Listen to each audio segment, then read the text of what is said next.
All right. So we're going to get going. First time using a sportscaster, excited to be on the platform. We are LA Peach Basket. We are a website dedicated to the best basketball teams in the association. That is the Lakers and the Clippers. Been covering them for 3 years. And excited to be here talking to you all. It's odd to be here right now. It's odd to be talking basketball, considering everything that's going on in the world. There's no shortage of news. Matter of fact, this week we put off posting anything just because it felt like there's more important things in the world, to really concentrate on than sports. But now, the playoff format has been established. We know what it's going to look like, and it's time. It's time to kind of dip our toes back in the sports pool, and that's what we're going to do today. As weird as it might feel, as odd as it might be, at the end of the day, I think it's a good thing. I think it's positive. It gives us a little bit of hope, gives us a little bit of a distraction on the the rough things that are happening in the world. So we're cautious. We don't go into it without knowing that there's some really bad things happening. But we do think it's time to start talking sports. And so that's what we're going to do. Today I'm going to be joined by another writer from Peach Basket, Gianni, who hopefully will be joining me soon. And we're going to talk the playoff format. We had a podcast a little bit earlier, not on Sportscaster, but on another platform at the time. We talked about what the format should look like. My thought was, this is such a weird time. This is such an odd circumstance we find ourselves in, that I thought that the playoffs should follow the same format. I mean, let's be weird. Let's do it a little bit differently. Let's do it a little bit uniquely. But that's not the approach that the NBA took. They took a different approach. And today we're going to talk about that.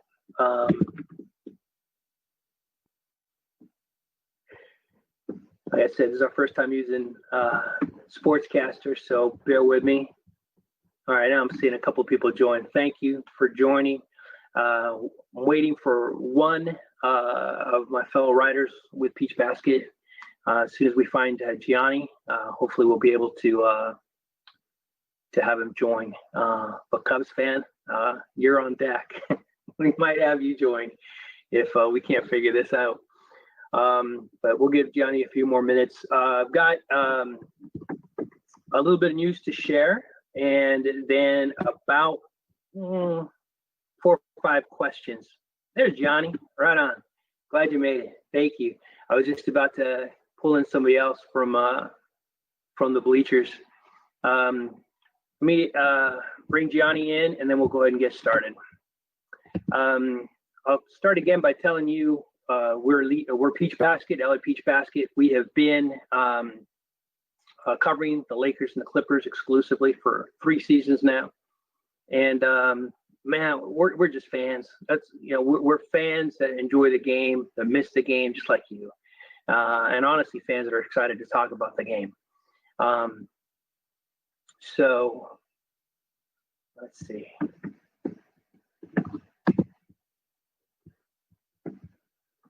Oh, wait. Boom. All right. I think I figured it out.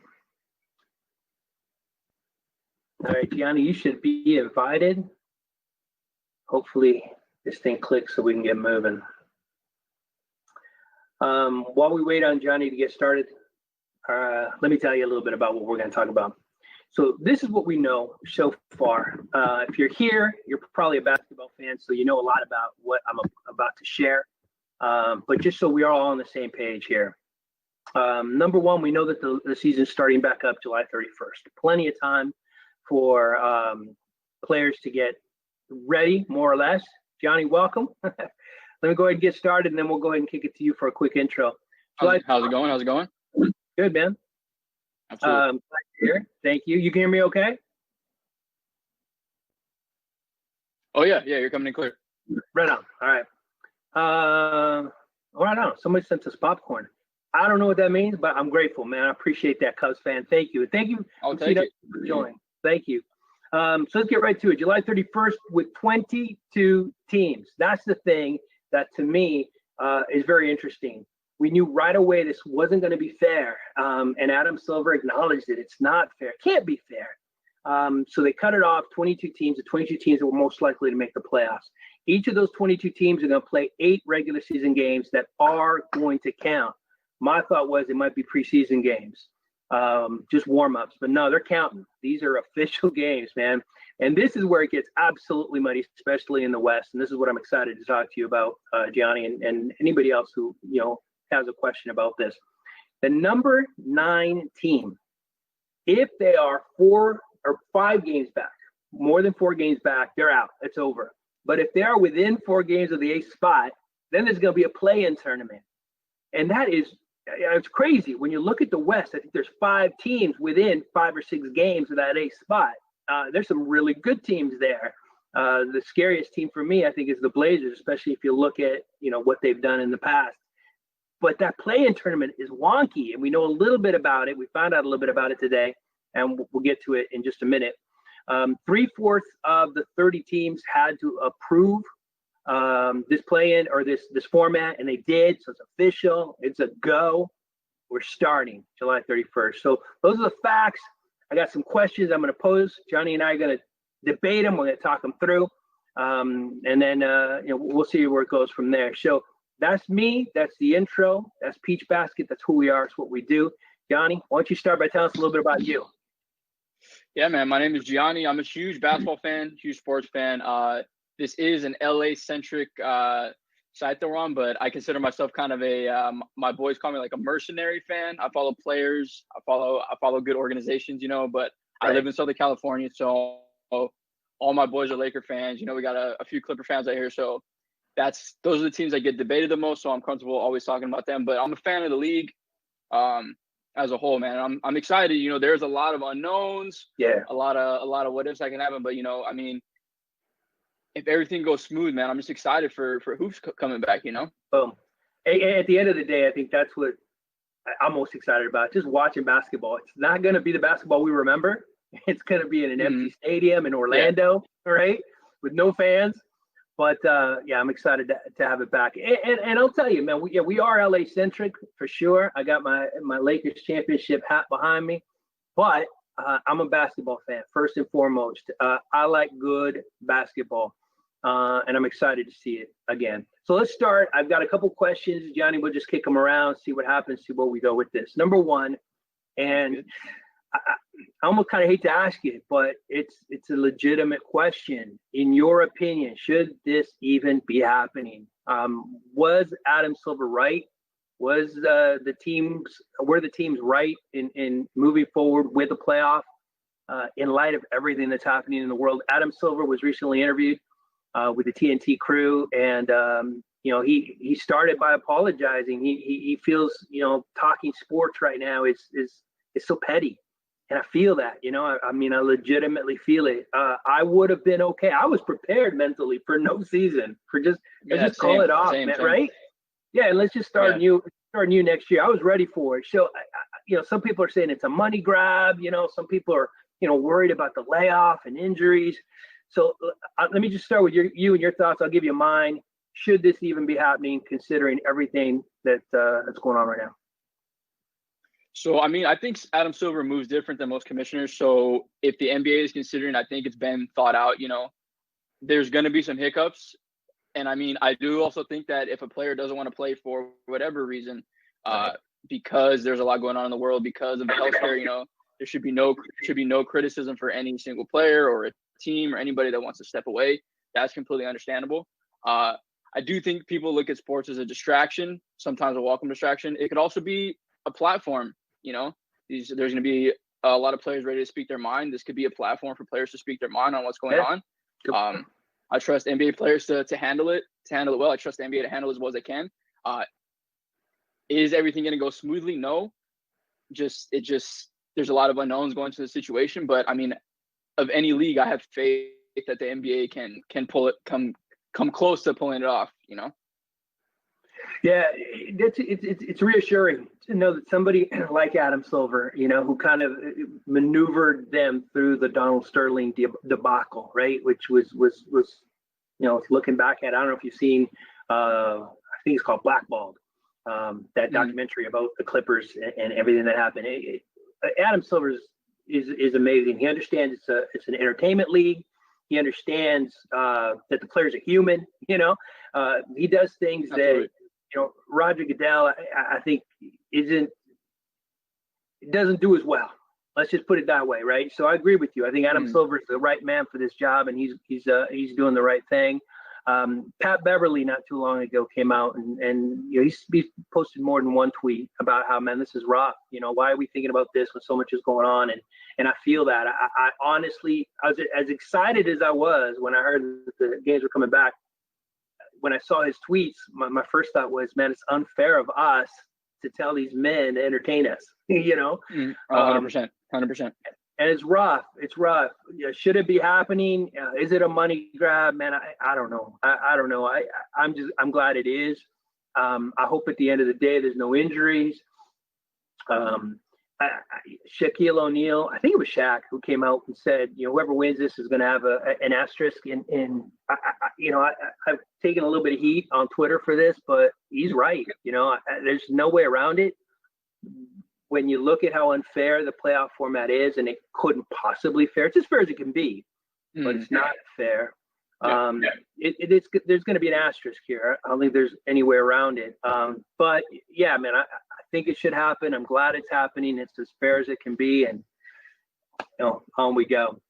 So let's go on then and talk about the playoff format. We know that there's going to be 7-game series across the board. We know that the 8th spot in the West is really up for grabs. So I'm going to start with you, Gianni. Knowing what you know about that 8th spot, you got 8 games to figure this all out. Who comes in 8? I think it's going to be pretty chalk, honestly. I think Memphis is going to take it. I think, I mean, if we were playing out the full season, it might be a little bit different, but the smaller sample size, Memphis has gotten a chance to get a little healthy. Yeah. And I just think that the way it's set up with the amount of games that are played, how the A seed has an advantage in the play-in tournament, even if it does come down to it. I just think Memphis is gonna take it now. I know they're gonna try to do some kind of strength of schedule, try to mirror somewhat of what the schedule is gonna be. And I know Memphis had a tough schedule coming in, but I just think that they're gonna eke it out. And but I do think that New Orleans and Portland are gonna give them a run for their money. But I think Memphis is gonna eke it out. Wow. Okay. That'd be exciting. I mean, seeing John Morant in there and playing against, more likely the Lakers, who are likely going to come in at the 1 seed, that would be ridiculous. A lot of people have been saying, Zion is going to be in there. You mentioned the Pelicans, which would be exciting. I tell you, my vote is the Blazers, only because I think at the end of the day, experience wins out. John Morant is a phenomenal player. I enjoy watching him, but he's young. I think he's 19. Same with Zion. And these guys have never been in this situation. Now, and this is the great unknown about this playoff season. If this were a regular playoff season where you had to come into Staples and you had, the amount of press that normally follows you, then I think, the fact that they were a young team was going to come into play. You brought up the point, it's not that, right? We're playing without crowds. We're not going to be at Staples. So the young guys might not be unaffected, man. It's just ball. right? It's just like going to the Y and hooping. That's what these guys do.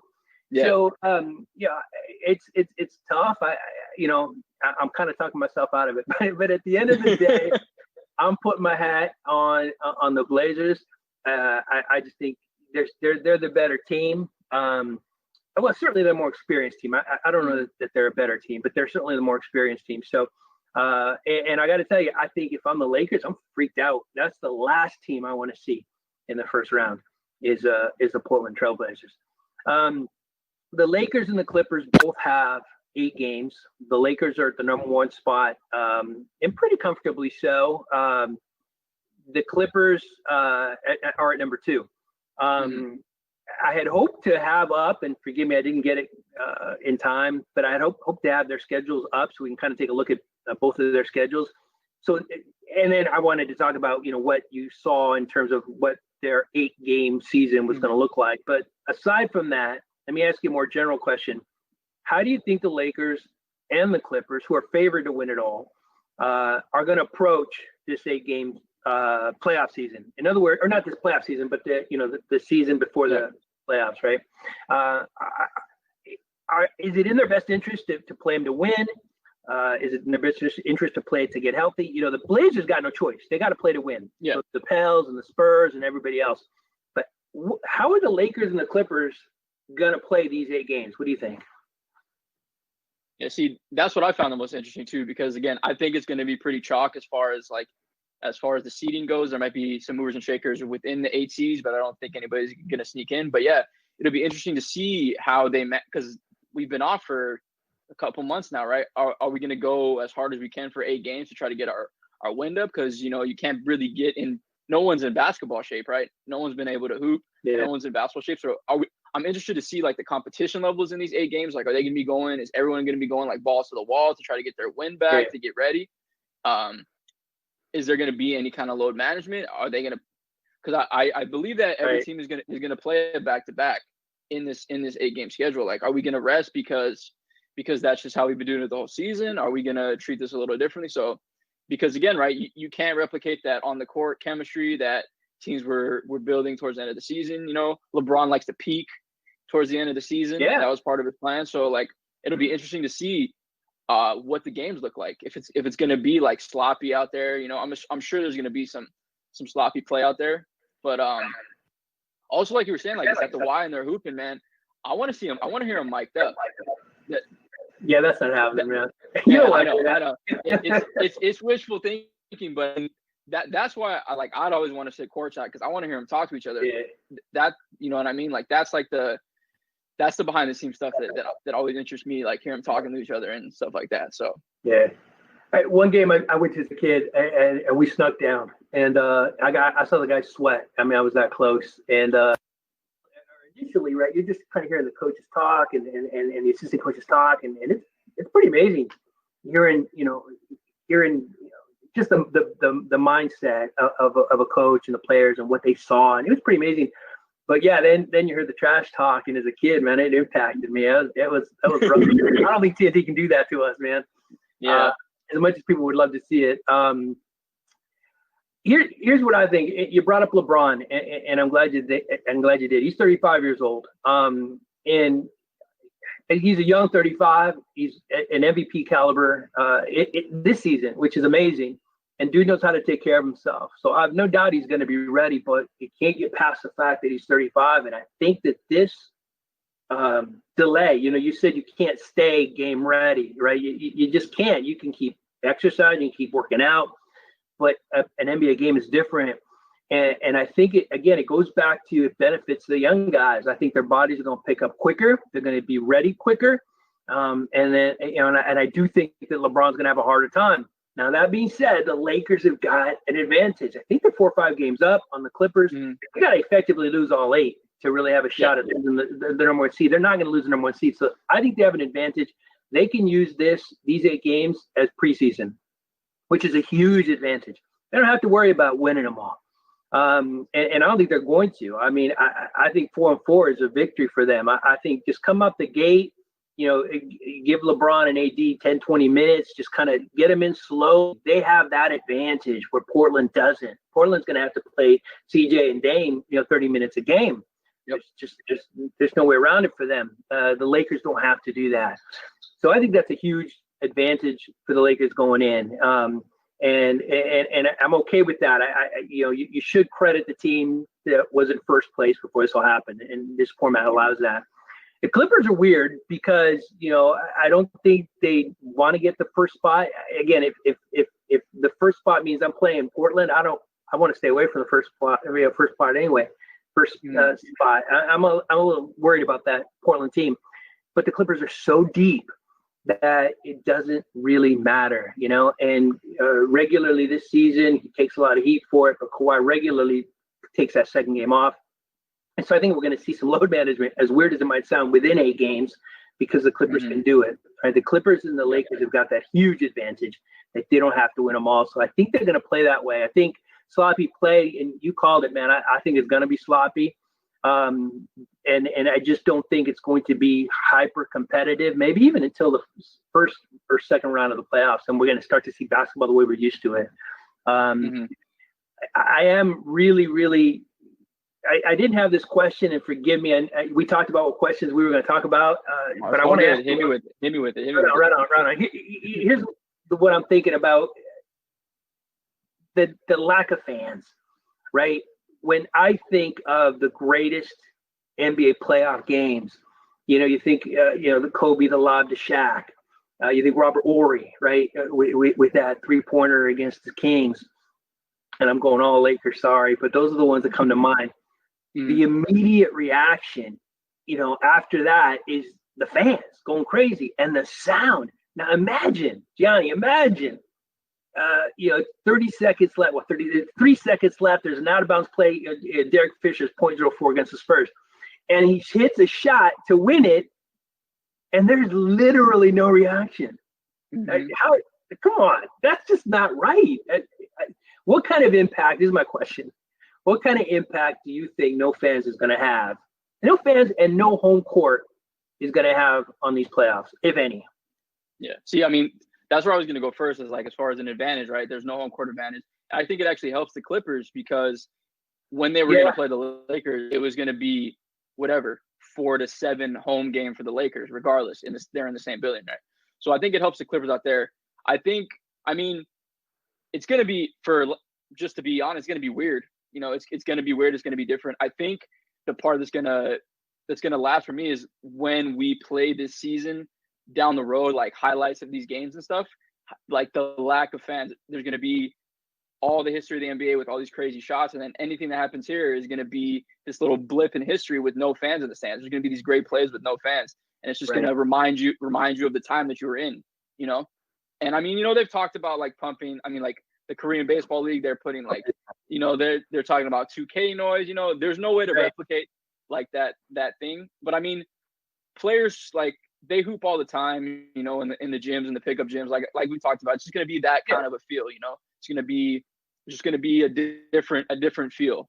And as a fan, you're just going to kind of have to deal with it. And as a young player, like you said, it might be an advantage. It might take away some nerves. Yeah.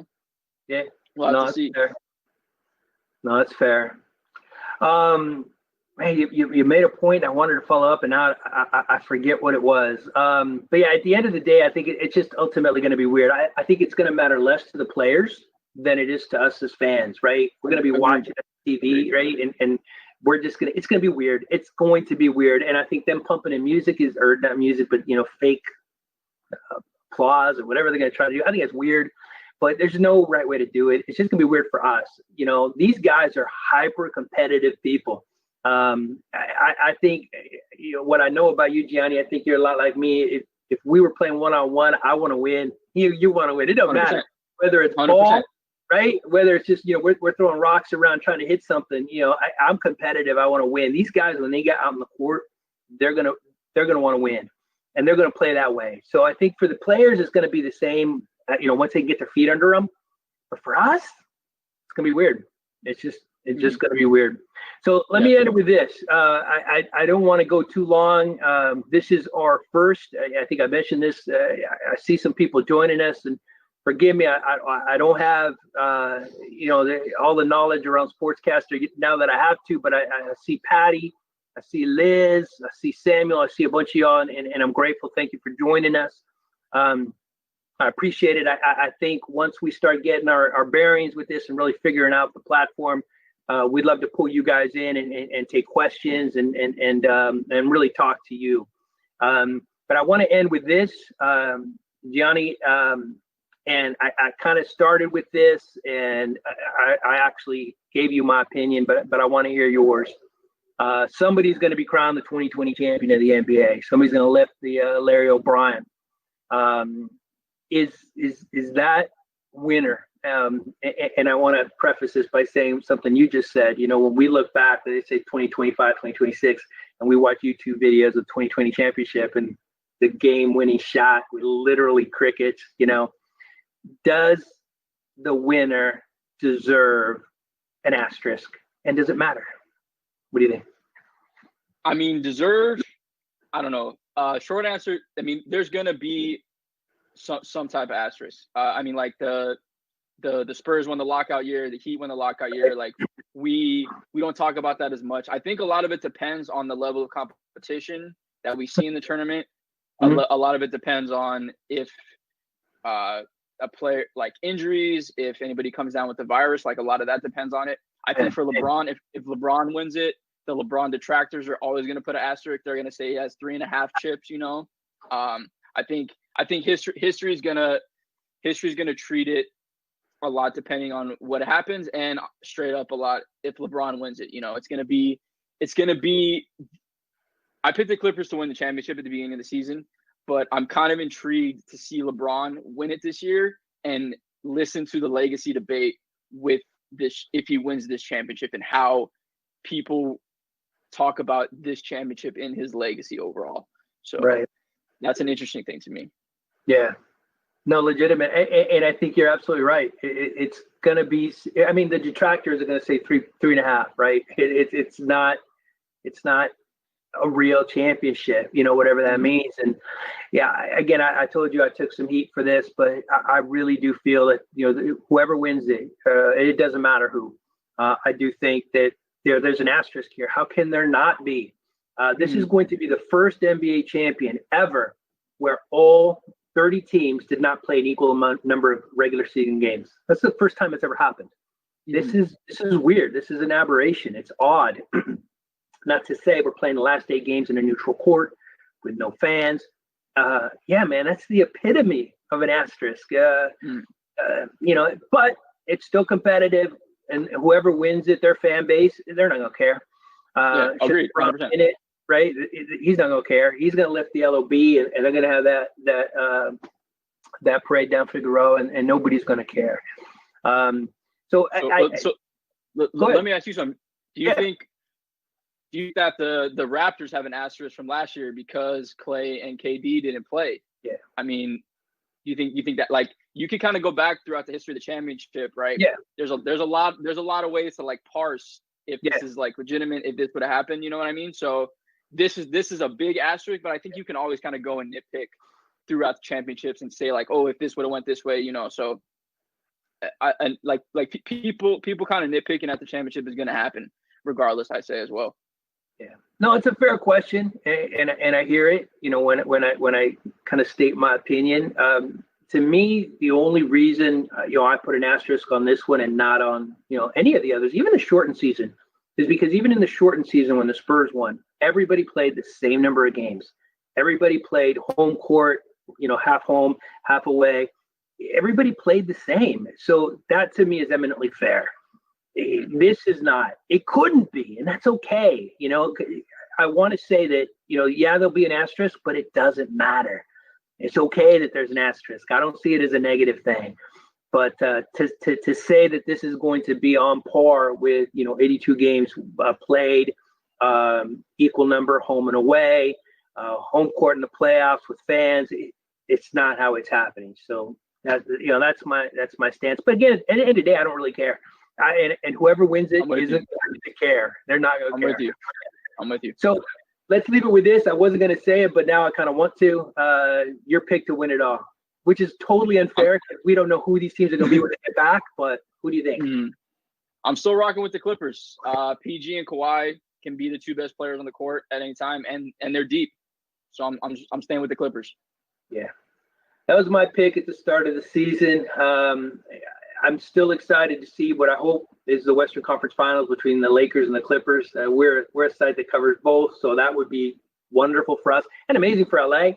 And these are the two 100%. best teams, and so that's what I hope to see. And yeah, whoever comes out of the West, I think is going to take it. But yeah, I'm with you. I say Clippers. All right, man. This was fun. I appreciate it. Yeah. Sorry for some hassles early on. We will get a better handle on this. It was all good. No, I like the platform. It's been pretty smooth. So yeah. Right on. And next time we really want to hear from you guys. I saw as many as 11, and I think for our first, I don't know if that's good or bad, but I appreciate each of you. Thank you. We're LA Peach Basket. I don't know if our site's anywhere in our profile. Again, we're just starting out with this platform, so we don't know, but you can find us at lapeachbasket.com. We've got a lot of plans for the future, and we're excited to have you here with us, and hopefully you can read some of our stuff. And man, I know there's opportunity to fan us or something. Click us, be a fan, so that you know next time when we're I sound like an old man, man. I don't know. It's all good. Embrace it. I'll take it. But anyway, we'll be back, and I hope that you all join us again. And next time we might pull some of you in. We really do want to hear from you. Gianni, thank you for the time, man. I appreciate it. And we'll be back. Thank you all. Absolutely. Stay safe, Jose. All right, you too. Thank you. Peace.